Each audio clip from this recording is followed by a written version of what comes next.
So, and the problem that we are trying to solve this week is the 20th problem of the Euler project.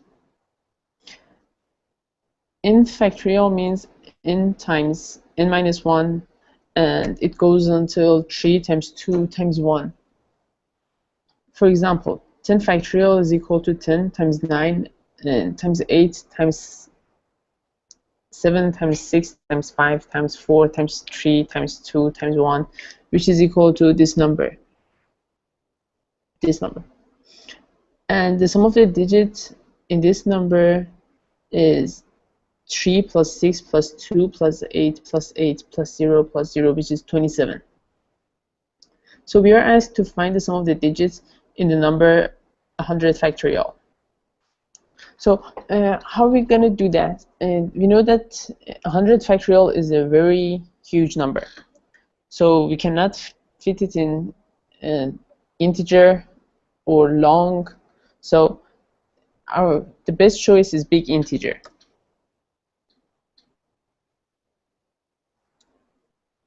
So first we need to produce a way to find the 100 factorial. So we know that n factorial is n times n minus 1 factorial. So this is actually a kind of loop. So it's 1 times 2 times 3. It goes on until n minus 1 times n. So to produce this, we can use a for loop. So we can have a for start from 1 until n. Then each time it multiplies the number by the number in the for loop. So if the starting number is p, which should be 1, because 1 times any number is that number. So the starting point should, and then each time it's p multiplies by that number, which if you consider it as I start from 1, and during I is less or equal to n I plus plus, and then the p would be our number, our factorial number. So p is n factorial. But the problem, as I said, is that the integer and long cannot hold this number. So what we are supposed to do is to use a big integer. Use big integer and we use it to multiply two numbers together. So those two numbers are the number that we previously found, which is p, and then the new number is I.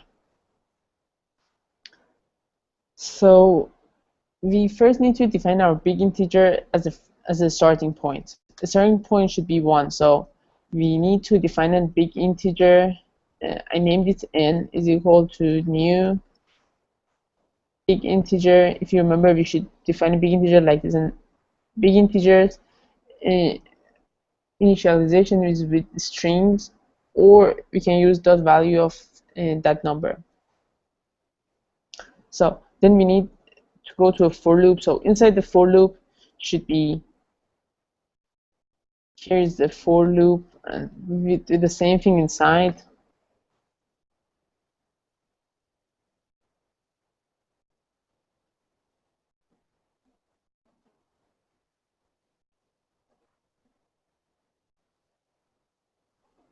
And then we have big integer n is equal to n times multiply I.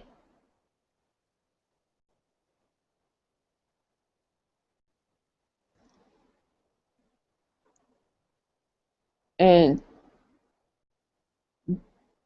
because I is an integer number, so it cannot be there, it should be a big integer number. So we should use new big integer, and then new integer I to string. Or we can simply use this one. new big integer, and here just turn I into a string. This is easier. This is easier. And then we need to find a way to sum up the digits. So we know that we can change a big integer into a string. So our string would be, if we created the n as our big integer and produce n factorial, we can use this string as like digits equals to n dot to string, and now it's in a string, so we can use this length and go through each number and find the sum. So we define this value of sum, which is initially 0, and then we loop through the digits of that number n. So we start from the first position, which is 0, and until the length of that number. So, and then we try to change the string to an integer that parse int. So sum would be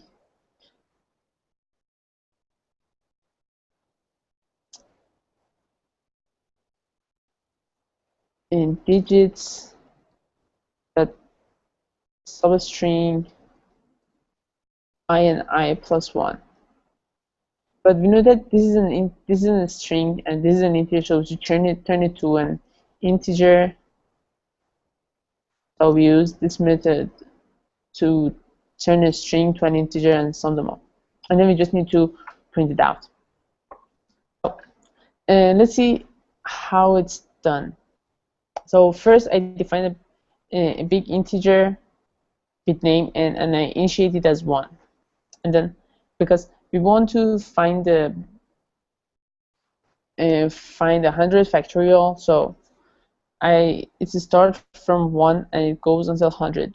It's less or equal because in 100 factorial we also have 100, so it should be equal, or you should turn it into 1 and remove the equality, but here it's better to be like this. So each time I multiply the number of the for loop, the counter of the for loop, by the previous number that we created. So it actually works like this. It's n factorial is n times n minus factorial. So each time it creates n minus factorial, and then it multiplies it by the number which is now, and it creates n factorial.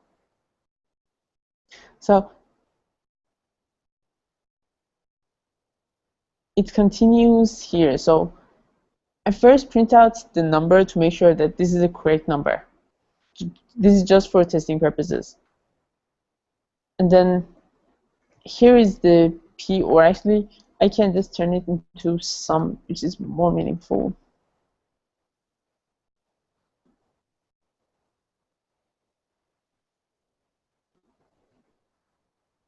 And it starts from 0 until until 1 less than the length of that string, because length starts from 1, it doesn't start from 0. So keep that in mind, that when you are finding a length, it's 1 more than the latest index of that string. So each time I turn this string into a number, into an integer number, and sum up with the previous number. So by finding this addition, we will finally get the result of sum, which is the sum of the digits, which is equal to 648, as it is here for the answer. So this is the way to solve this problem.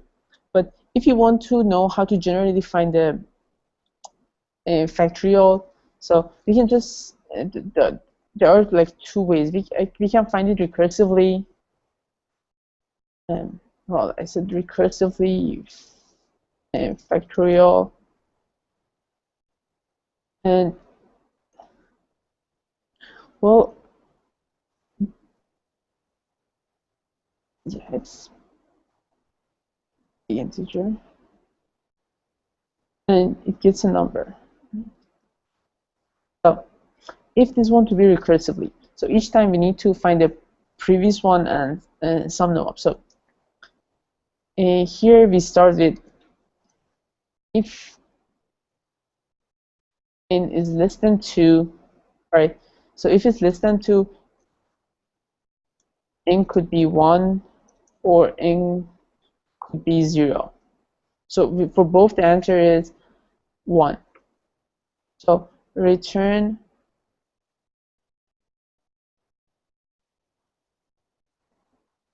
new big integer 1. So what if it's not so? Else if it's bigger than 2, so we need to recursively find the answer. So what we do is to multiply it by the number that we get from the previous one. So that would be like this. So we return the factorial of n minus 1 times multiply new big integer n. Well, you can see if it's right or not. So instead of using it this way, we can just do this. We remove this part, then we say that n is equal to the factorial of 100. Well, I guess that should work. Yep. It's just the same number with the same answer. So this is a way to find it's a general way to find the factorial numbers with a kind of recursive function. So this is it for this one.